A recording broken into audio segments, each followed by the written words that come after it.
Dr. Elena Vasquez stared at her quantum spectrometer's display screen with the kind of expression typically reserved for discovering your cat has learned to operate heavy machinery. The readings were impossible. Energy signatures that shouldn't exist were dancing across her monitor like cosmic jazz musicians having an argument about tempo. "Murphy, are you seeing this?" she called to her AI companion, whose holographic form materialized beside her workstation with its usual theatrical flair.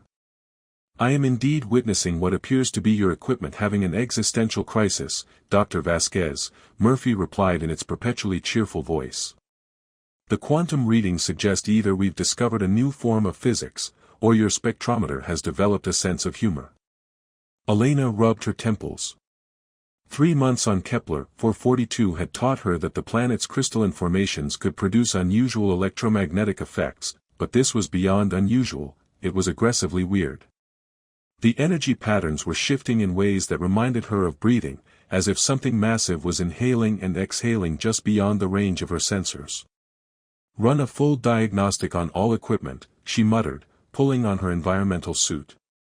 "I'm going outside to check the external sensors.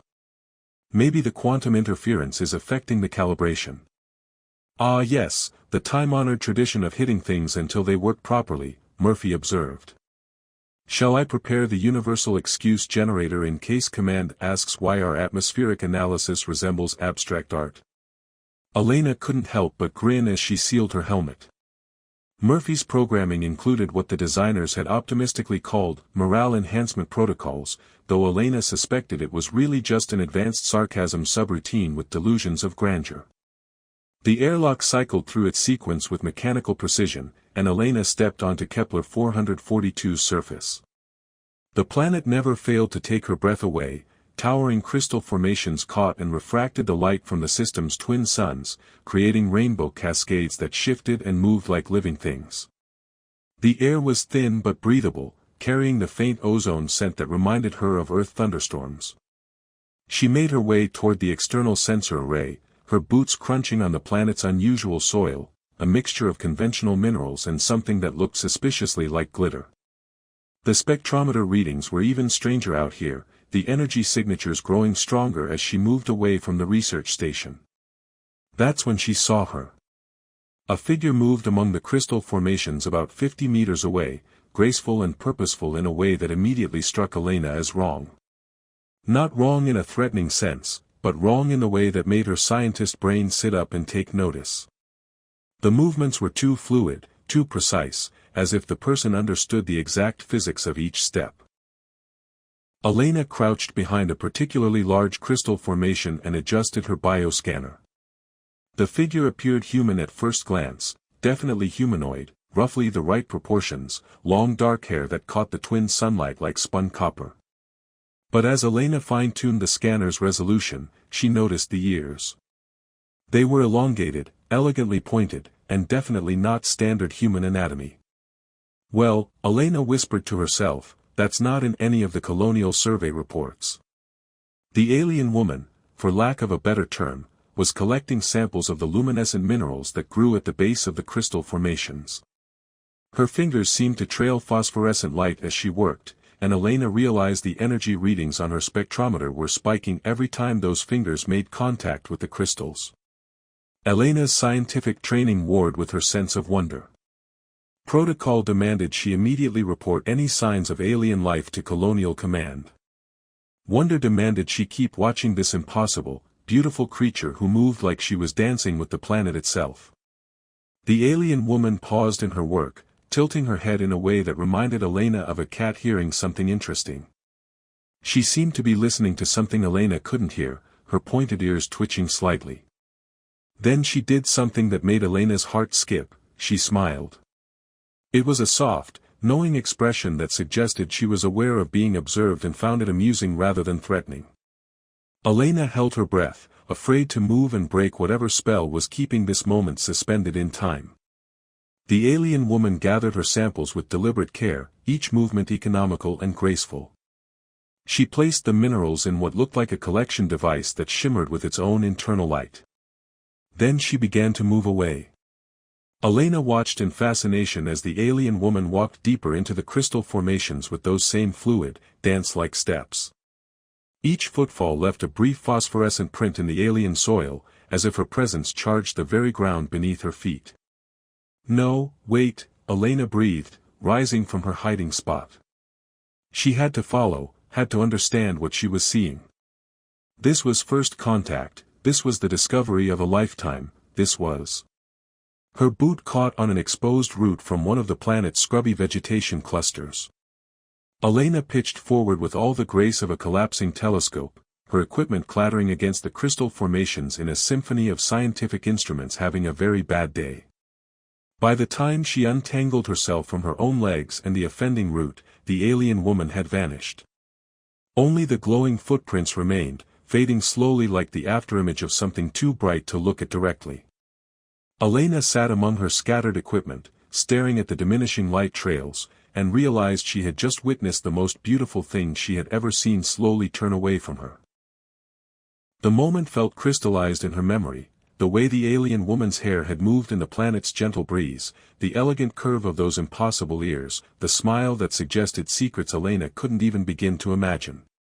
"Dr. Vasquez," Murphy's voice crackled through her comm unit, "your bio-readings suggest you've either made a significant discovery or are having some sort of romantic episode with the local geology." Elena laughed, surprising herself with the sound. "Murphy, I think we're going to need to revise our mission parameters." "Oh wonderful," the AI replied. "I do so enjoy filing paperwork that begins with, 'So there I was, hiding behind a rock when I saw this alien woman.' Command loves those reports." Elena had become what she privately called, productively obsessed, though Murphy preferred the term, scientifically unhinged. For the past week, she had transformed her research station into something resembling a detective's conspiracy board, complete with string connecting various data points and what appeared to be a shrine to phosphorescent footprints. "Murphy, analyze the mineral composition of sample ZX-7 again," Elena commanded for the 14th time that morning, her hair sticking up at odd angles from running her hands through it. "Dr. Vasquez, I have analyzed this sample so thoroughly that I could write its biography," Murphy replied, his holographic form adopting what Elena had learned to recognize as his patient-parent posture. "The mineral contains trace elements that don't exist in our periodic table, it glows when exposed to specific quantum frequencies, and yes, it still smells faintly of ozone and what you insist on describing as alien perfume." Elena had set up a network of motion sensors around the crystal formations, programming them to detect any movement larger than the planet's indigenous wildlife. This had seemed like a brilliant plan until she discovered that Kepler 442's fauna included creatures she had dubbed space chickens, six-legged, feathered beings about the size of house cats who apparently spent their days playing an elaborate game of tag through her sensor grid. "Motion detected in grid section 7, her computer announced with mechanical enthusiasm. Elena rushed to her monitoring station, heart racing, only to watch her screen fill with footage of space chickens engaged in what appeared to be a mating dance involving synchronized hopping and aggressive preening. "At this rate, I'm going to become the galaxy's foremost expert on alien poultry romance," she muttered, adjusting the sensors for the 20th time. Her next brilliant scheme involved programming her surveillance drones to follow heat signatures that matched the alien woman's bio-readings. This had produced 3 hours of footage documenting the love life of bioluminescent beetles, a species that apparently believed courtship required elaborate light shows and what sounded like tiny alien opera singing. "Perhaps," Murphy suggested as Elena fast-forwarded through beetle romance footage, "we should consider that your mysterious alien woman might be more sophisticated than our surveillance equipment." "Sophisticated how?" Elena asked, not looking up from her analysis of quantum resonance patterns.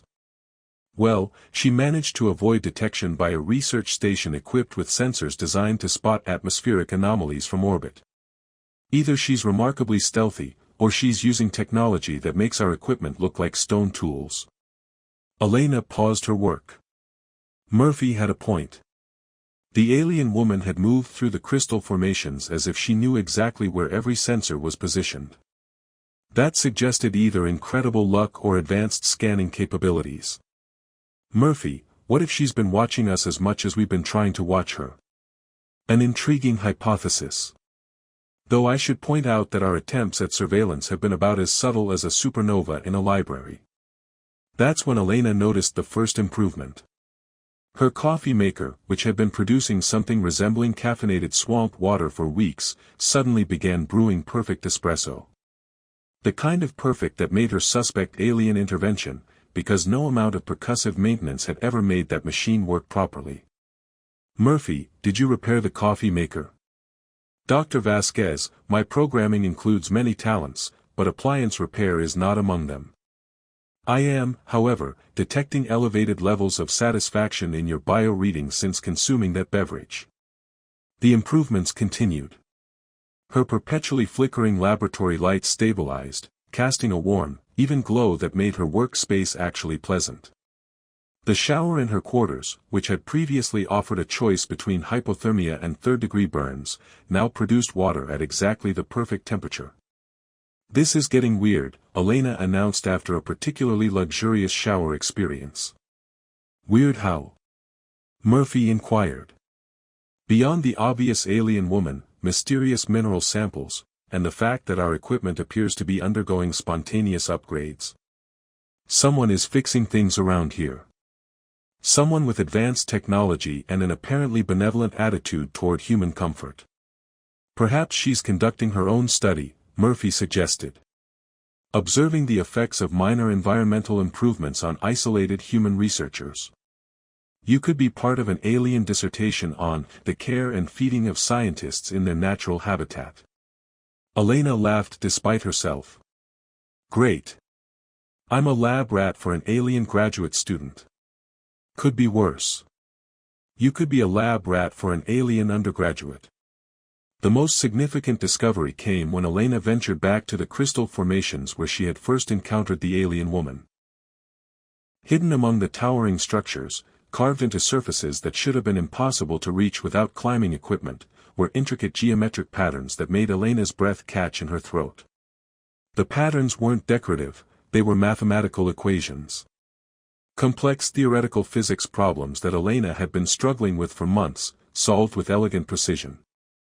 Equations dealing with quantum field manipulation, dimensional resonance theory, and energy conversion principles that pushed the boundaries of human understanding. "Murphy, are you seeing this?"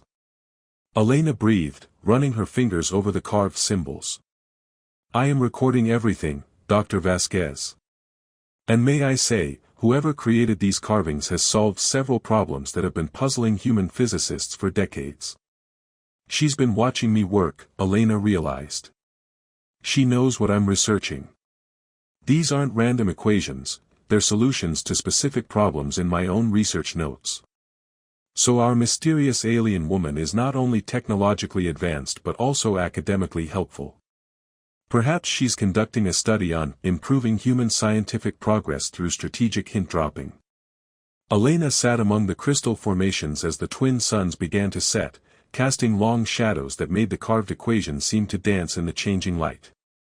She was being studied, observed, and apparently tutored by someone whose understanding of physics made human knowledge look like finger painting.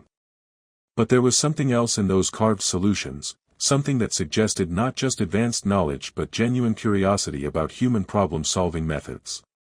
The equations weren't just answers, they were teaching tools, designed to guide Elena toward understanding rather than simply providing solutions. "She's not just studying me," Elena whispered to the darkening sky. "She's trying to help me learn." Well, Murphy's voice carried a note of what might have been digital satisfaction. "That's either the most sophisticated first contact protocol in galactic history, or you've attracted the attention of the universe's most helpful alien graduate student." Elena smiled, her fingers still tracing the elegant mathematical curves carved into alien stone. Tomorrow, she would try a different approach to contact. Instead of hiding and observing, maybe it was time to leave a message of her own. Elena's brilliant plan to establish contact through harmonic resonance went spectacularly wrong at precisely 1400 hours on a Tuesday. She had spent 3 days calibrating her equipment to match the quantum frequencies she had detected from the alien woman's mineral samples, creating what she optimistically called a cosmic doorbell. The theory was sound, If the alien woman was using the planet's crystal formations as some kind of communication network, then Elena could send a harmonic pulse that would essentially announce, "Human scientist seeks dialogue, please respond at your earliest convenience." What Elena had not anticipated was that her harmonic resonance beacon would interfere with someone else's equipment at exactly the moment they were trying to recalibrate a bioscanner. The first sign of trouble was a sound like cosmic elevator music being played backwards through a synthesizer having a nervous breakdown. The second sign was the alien woman materializing in Elena's laboratory doorway with an expression that clearly translated to, "Which one of you primitives just broke my stuff?" Elena froze, her hands still on the resonance controls, staring at the most beautiful being she had ever seen up close. The alien woman's pointed ears were even more elegant than Elena had imagined, and her eyes held an intelligence that made Elena suddenly self-conscious about the state of her hair, her laboratory, and her entire approach to first contact protocols. Elena managed, which was not exactly the profound greeting she had rehearsed for this moment. The alien woman held up what appeared to be a sleek scanning device that was emitting the cosmic elevator music while displaying what Elena could only assume were very unhappy error messages in a script that looked like mathematical poetry. "Murphy," Elena whispered without taking her eyes off their visitor, "activate Universal Translator protocols." "Already running, Dr. Vasquez, though I should mention that our guest appears to be muttering what the translation matrix identifies as academic profanity, in 17 different languages." The alien woman tapped her device with the kind of frustrated precision that transcended species barriers. Elena recognized the gesture. It was the universal sign of technology that worked perfectly 5 minutes ago and has now decided to develop attitude problems. "Zephyrian flux dampeners," the alien woman said, and Elena's translator helpfully rendered this as something unprintable involving quantum mechanics and someone's mother. "I'm really sorry," Elena began, stepping away from her equipment with her hands raised in what she hoped was a universal gesture of, "Please don't disintegrate me, this was an accident." The alien woman looked up from her malfunctioning device, and Elena was surprised to see not anger but something that looked suspiciously like embarrassment. She spoke again, and this time the translator managed something more coherent. "Greetings, human researcher. I apologize for the intrusion. Your harmonic resonance experiment has caused temporary interference with my bioscanner, and I am experiencing technical difficulties." Elena blinked. The alien woman's voice was melodious, with an accent that reminded Elena of wind chimes and distant thunder.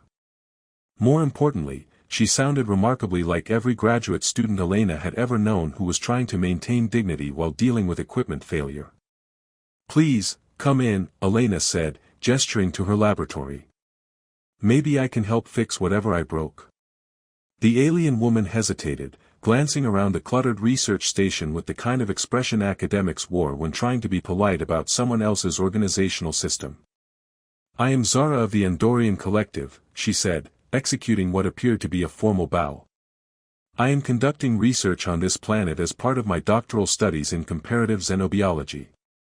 Elena nearly choked. "You're a graduate student?" Zara's ears drooped slightly. "I realize this may compromise the mysterious alien mystique, but yes. I am working on my dissertation regarding primitive yet promising civilizations and their potential for technological advancement." "Primitive?" Elena raised an eyebrow. "No offense intended," Zara said quickly, her cheeks flushing a pale blue. "Your species shows remarkable ingenuity considering your limited technological base. Your coffee brewing techniques, for example, demonstrate surprising sophistication. You've been monitoring my coffee consumption? Among other things. I may have taken the liberty of optimizing your equipment's performance parameters. Your shower temperature regulation system was frankly barbaric." Elena laughed, surprised by the relief flooding through her. "So you're not some advanced alien scout preparing for invasion. You're procrastinating on your thesis by taking extended field trips to interesting planets." Zara's bioscanner chose that moment to emit a sound like a deflating balloon having an existential crisis. She glared at it with the kind of frustration that was apparently universal among beings who depended on technology. "Perhaps we could collaborate on a solution," Elena suggested. I'm pretty good with recalcitrant equipment, and you clearly understand physics in ways that make my degree look like finger painting. Your mathematical problem-solving approaches are actually quite innovative, Zara said, setting her malfunctioning device on Elena's workbench. I have been observing your research methods with considerable interest. So the carved equations were like study guides? More like gentle suggestions. Your theoretical framework for quantum field manipulation shows promise, but your application methods could benefit from dimensional considerations your species hasn't discovered yet. Elena examined Zara's bioscanner with growing fascination. The technology was elegant in ways that human engineering could barely comprehend, all flowing curves and crystalline components that seemed to pulse with their own internal light. This is beautiful, Elena breathed. How does the quantum processing matrix interface with the biometric sensors? Through harmonic resonance patterns, Zara explained, leaning closer to point out specific components. Each living being produces unique quantum signatures that can be detected and analyzed through, Elena looked up from the scanner to find Zara staring at her with an expression of dawning realization. What? You understand the principles. Your questions demonstrate genuine comprehension of advanced quantum mechanics, not merely curiosity about shiny alien technology. Elena grinned. I may be primitive, but I'm not stupid. This changes things, Zara murmured, her scanner forgotten. Most pre-contact civilizations require centuries of gradual technological introduction before they can engage with quantum-level concepts. But you're already working with theoretical frameworks that approach our introductory coursework. Murphy, Elena called, bring up my research files on dimensional resonance theory. Certainly, Dr. Vasquez. Though I should mention that our guest's bio reading suggests she's experiencing what humans might call academic excitement. As Elena's research data filled the holographic display, Zara's eyes widened. You developed this theoretical model independently. Well, I had some help, Elena admitted, gesturing toward the crystal formations visible through her laboratory windows. Someone left me some very helpful hints. Zara laughed, a sound like silver bells being scattered by wind. I may have been somewhat more obvious than proper observation protocols recommend. So what now? Elena asked. Do you report back to your dissertation committee that humans are more advanced than expected? Do I call Colonial Command and tell them we've made first contact with an alien graduate student who's been optimizing our shower temperature? I have a better idea, Zara said, her scanner finally emitting a cheerful chirp as it completed its reboot sequence. Would you be interested in collaborative research? I believe we could learn considerable amounts from each other. Elena looked at Zara's earnest expression, her elegant pointed ears, and her bioscanner that was now humming contentedly. I thought you'd never ask. 3 weeks of collaborative research had taught Elena that working with an alien graduate student was remarkably similar to working with human graduate students, except with better technology and an alarming tendency to solve complex equations while making casual conversation about interdimensional cuisine. Elena, I believe your planet is attempting to communicate with us, Zara announced one morning, her scanner displaying readings that looked like a child's drawing of happiness rendered in quantum mathematics. Murphy, please tell me the planet isn't actually sentient, Elena groaned from behind her coffee mug. I'm not emotionally prepared for that level of cosmic responsibility before my second cup of coffee. I'm afraid Dr. Vasquez that the evidence suggests Kepler 442 is not merely sentient, but appears to be a massive quantum computer that has been dormant for approximately 10,000 years, Murphy replied with the kind of cheerfulness usually reserved for announcing pleasant weather. Elena set down her coffee and stared at the data scrolling across her screens. The patterns were unmistakable, the entire planet's crystalline network was activating in response to their combined research activities. Every mineral sample they had analyzed, every equation they had solved together, every collaborative breakthrough had been feeding information into some vast planetary consciousness. So let me understand this correctly, Elena said slowly. We've accidentally awakened a planet-sized computer by doing homework together. It appears so, Zara confirmed, her own expression mixing wonder with the particular anxiety of a graduate student who realizes her research project has just become infinitely more complicated. My advisor is going to have very strong opinions about this development. Speaking of advisors, Elena said, noticing the urgent message indicators flashing on her communication console, I think we may have attracted some unwanted attention. The messages were from Colonial Command, Earth Central Research Division, and what appeared to be at least 3 different xenobiology departments demanding explanations for Elena's increasingly creative research reports. Her latest submission had apparently caused what Murphy diplomatically termed administrative confusion regarding the existence of alien graduate students and sentient planets. Zara's communication device was emitting similar distress signals. The Andorian Collective Search and Rescue Division has initiated Protocol 7, she said with the tone of someone who had been avoiding phone calls from concerned relatives. They're sending a ship to retrieve their missing doctoral candidate who was supposed to have returned 3 months ago. How much trouble are you in? Elena asked.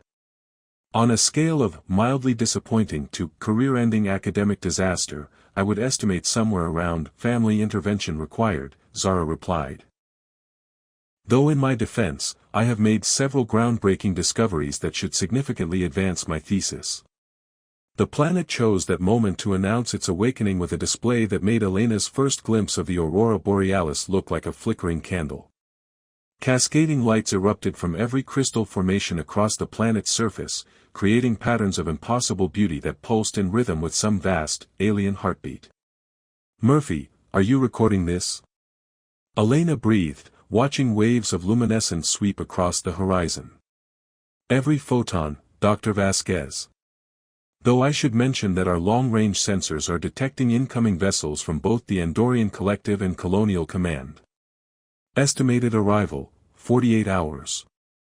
Elena and Zara looked at each other with the shared understanding of researchers who had stumbled onto something far bigger than their original projects.